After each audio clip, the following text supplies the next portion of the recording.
Hey everybody, it's Taylor with Peak Marketing. I am excited today to talk to you a little bit more about what I'm going to coin as technical SEO, right? Everyone has a different opinion about what you can actually call this stuff, but really what we're talking about is the code on your website and different things you need to consider with how you are coding your site. That's probably the easiest way I can put it. But today there's a lot of different things that we're going to be going over. So I do have my handy notebook over here with all the different things that I want to make sure we're covering. So you will see me glancing off screen, and that's just to make sure I'm hitting all the different items that I want to discuss today. So let's go ahead and dive right into this. I should mention too, we're going to try something new.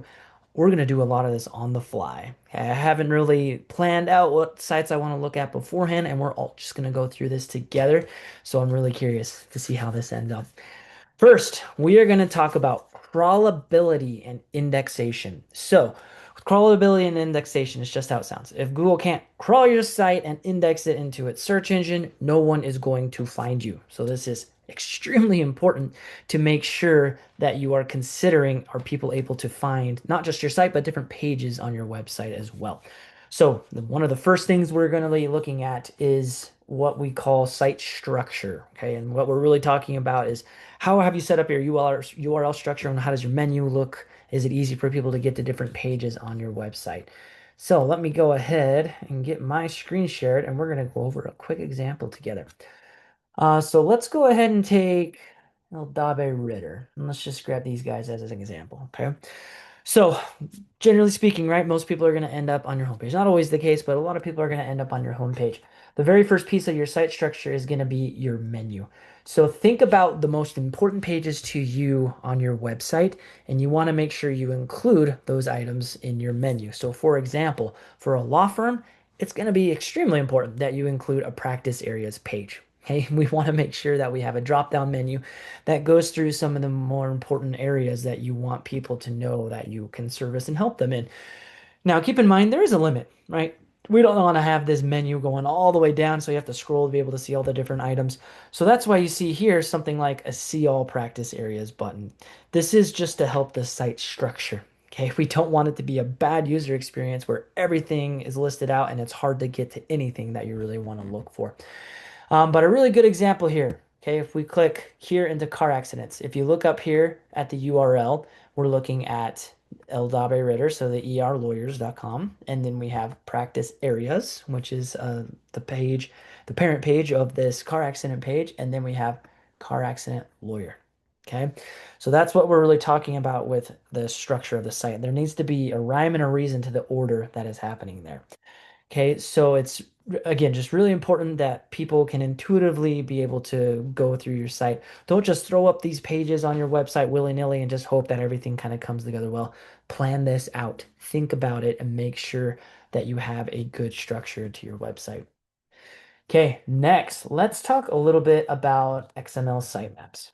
Okay, so most of the time, 9 times out of 10, you are going to have XML sitemaps that are automatically done on your website for you. You're not really going to have to worry about this. So something like a Yoast or a Rank Math or any of those different SEO plugins that exist out there, this should just be done automatically so that you don't have to touch it. You're going to want to double check that is the case though. So there is a specific search, I guess is what I'll call it, that you can do on your website to make sure that you actually have a sitemap that Google is able to find. So what that looks like, let me share my screen again here, is something like this. Okay, so it's going to be your, again, your URL domain, top level domain, slash sitemap underscore index dot XML. Not the only way. 9 times out of 10, this is how you're going to be able to get to it. And if that's not the right way and you go to that, it's going to take you to the XML sitemap in most cases anyways. And there's usually some redirects and things of that nature that'll get you there. But all this is it's just for search engines. Okay, this isn't for a human to come in. I mean, you can, but it's not really super great for a human to come in here. But for example, what you can do is every single URL and page, that I want Google to see on my website is listed out here inside of this sitemap. And there can be several different sitemaps. As you saw earlier, there was like a reviews or a clients sitemap. There's lots of different sitemaps inside of this XML file that you can have. The main thing is to make sure that you've got everything listed out inside of this sitemap that you want Google to find. Now, keep in mind, like I said, this is generally done automatically. Okay, have some sort of a plugin or some sort of help that is going to do this. Otherwise, this can be a heavy lift. Every time you put a new page on, you got to go back to the XML sitemap and add it into there. Use plugins, use things that make your life a little bit easier so that you're not spending all day creating new pages and putting them into this XML sitemap.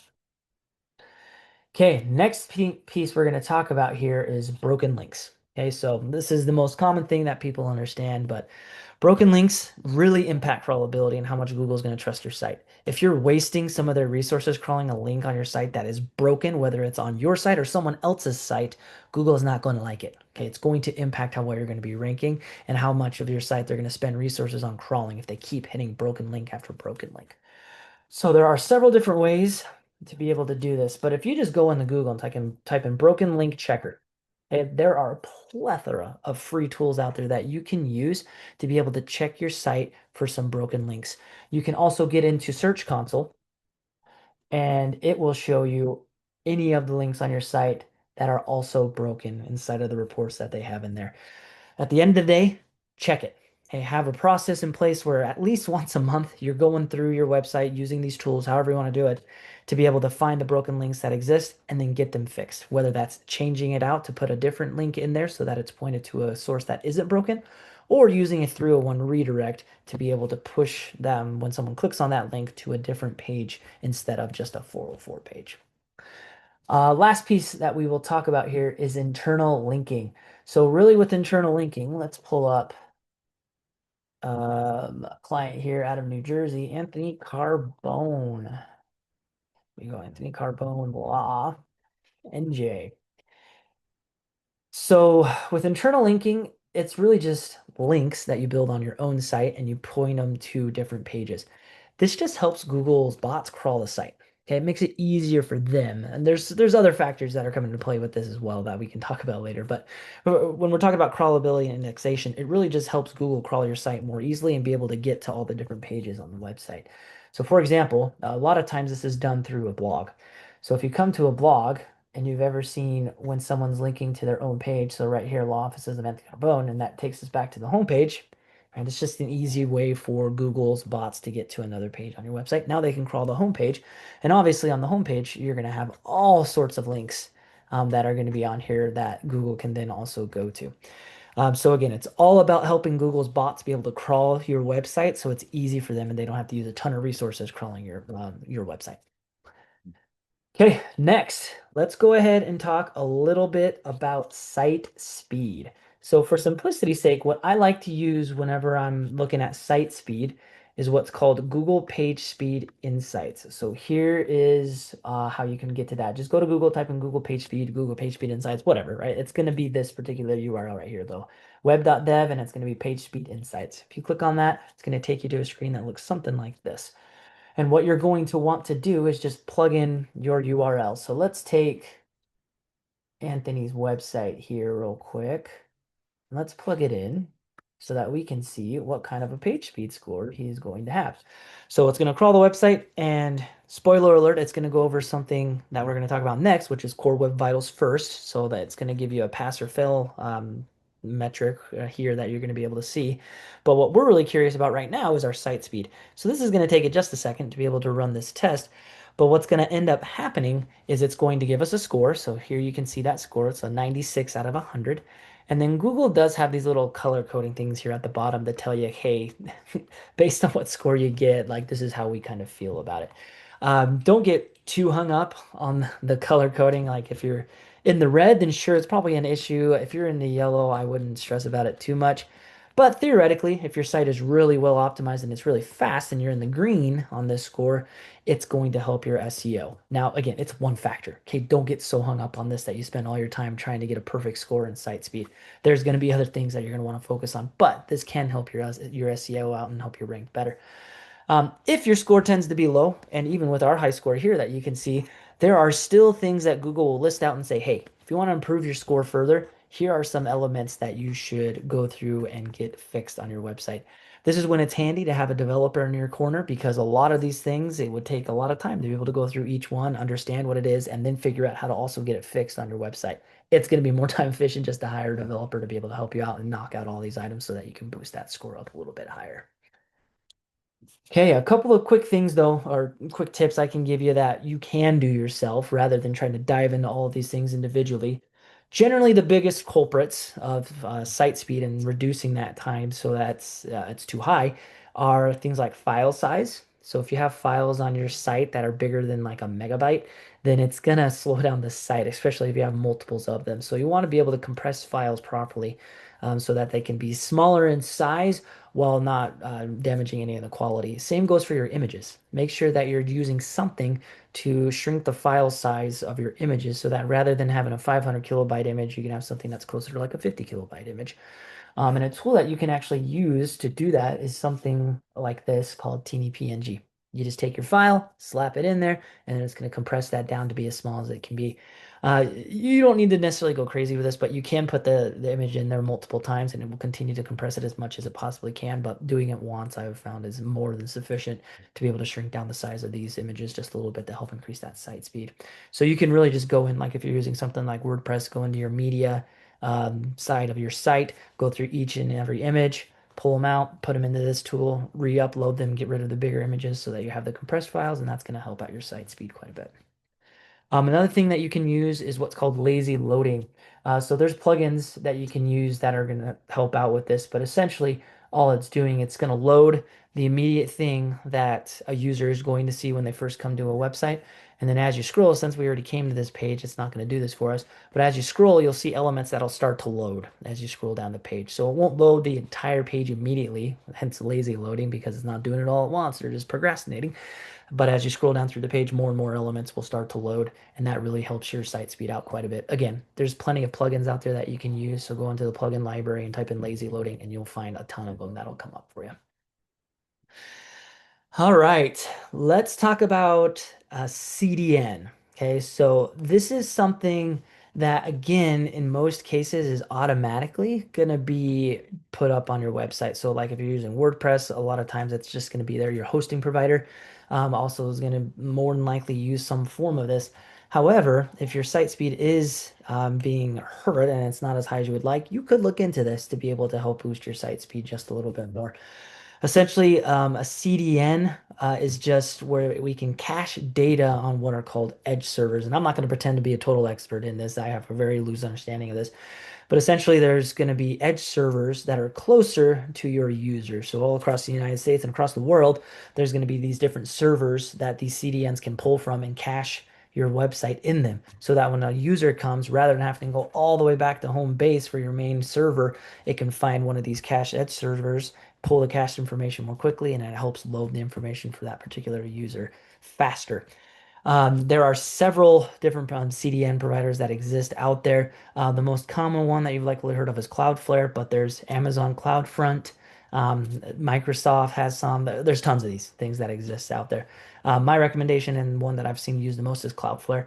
You can use it to help improve that site speed quite a bit. And when you use a system like Cloudflare that's, it's been around forever, they help walk through what you need to do with your hosting provider to be able to get all those things implemented properly so that you can improve that site speed. Okay, let's shift gears a little bit and talk a little bit more about this Core Web Vital piece that we just skipped right over. Okay, so there are three main items that we need to talk about when it comes to Core Web Vitals, and you can see them on my screen right now as well.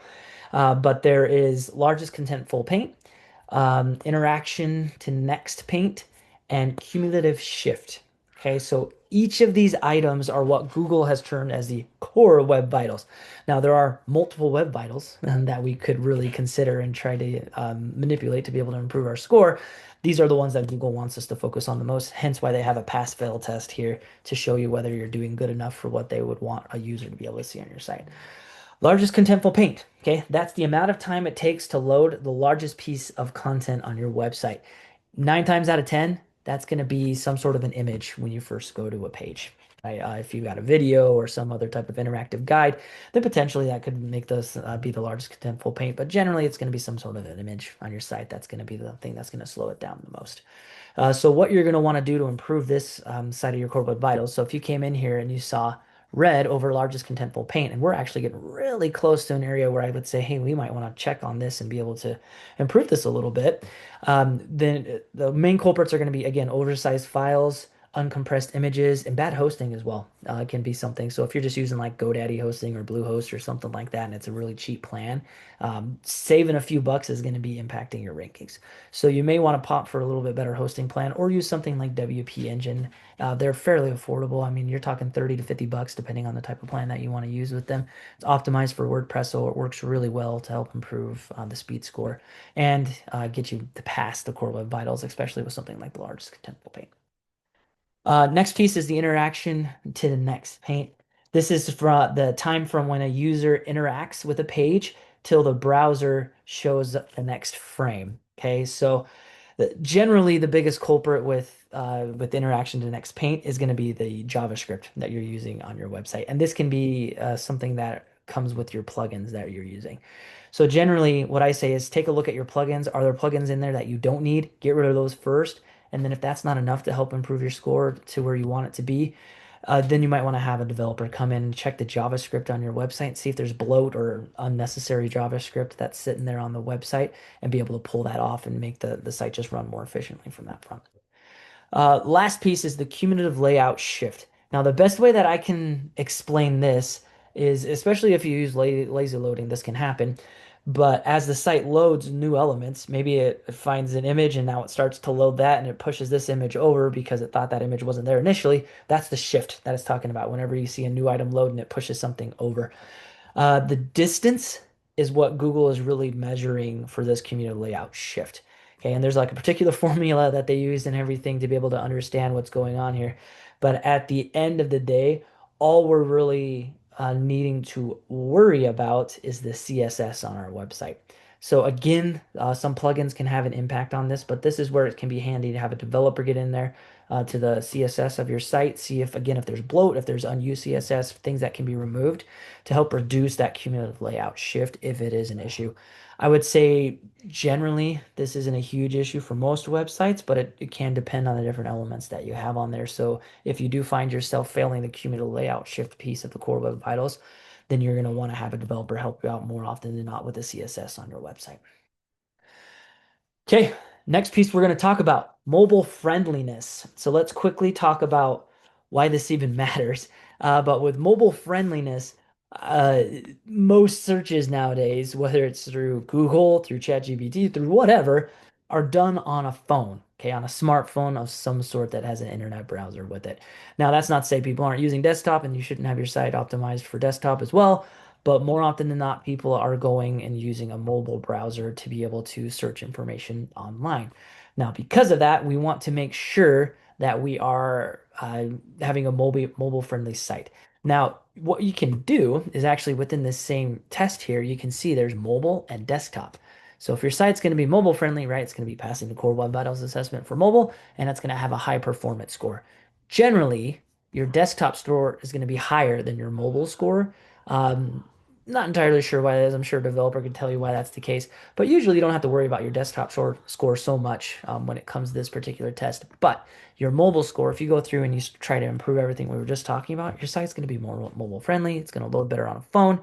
And then that's just going to help you rank better at the end of the day, which is all we're really trying to do when we go through and mess with our technical SEO side of things. But with mobile friendliness, just glance at this report, see what things you need to improve if you're still having issues. And Google's just going to straight up tell you like, hey, here's the different issues on mobile that you need to address to have your site be mobile friendly. Okay, let's quickly talk about security. Now, again, 9 times out of 10, this is just baked in when you register your domain, build your website, whatever. It's just there with most domain registrars that you use. A lot of times, if you use something like GoDaddy, they'll try to make you pay for an SSL certificate. It's not necessary. You don't necessarily need to pay for that. You can use something like Let's Encrypt to be able to do that. So let me pull up this Let's Encrypt. And if you come here, you can walk through their process to be able to get everything here. So you can hit get started, and then it kind of walks you through everything you need to do to be able to get an SSL certificate set up on your site through these guys. And again, it's free when you use it through them. And a lot of times, all you have to do is tell your hosting provider, "Hey, I need an SSL certificate. Let's use Let's Encrypt," and they can do everything for you to be able to get that SSL certificate. Now, if you do pay for an SSL certificate, make sure you set it to auto renew. If it ever lapses and you don't pay it, then you're immediately going to run into an issue where your site is no longer secure. And you probably have seen this depending on a site that you visit. Sometimes it will say this site is not secure, especially if you're using like something like Google Chrome, and you'll have to go to advanced features to be able to even access that website. Most people are not going to do that to get onto your site. So that's the main reason why you need to do this. Also, I mean, this is years ago, but Google has made a push to not show any site that is unsecure. They want to keep users safe, so they're just trying to make sure that everybody has a secure site and that there's no way that people's information could be stolen by visiting that particular website. Okay, let's talk about structured data real quick. So structured data, also schema markup is another name that this goes by. But all schema markup structured data is it's code that helps search engines understand the content on your website. Okay, so let's just pull a quick example here. There's a really easy website that you can go to that'll show you how the schema on your site is looking. So if you go to Schema Markup Validator and you just plop in a URL on your website that you've got, it's going to crawl your website. It's going to see what schema that you have on there. And then if you click here, it'll show you all the schema that has been put on to this particular website. Again, this is something that should naturally be done. I mean, if you're using WordPress, I mean, it's going to just do this for you as you create a lot of the different pages on your website. But you can use plugins or you can really do this yourself if you really want to. This same tool, you can create schema code that you can take and then put it onto your website if that's something you would like to do. Google also has their own tool that you can use to be able to create this schema markup.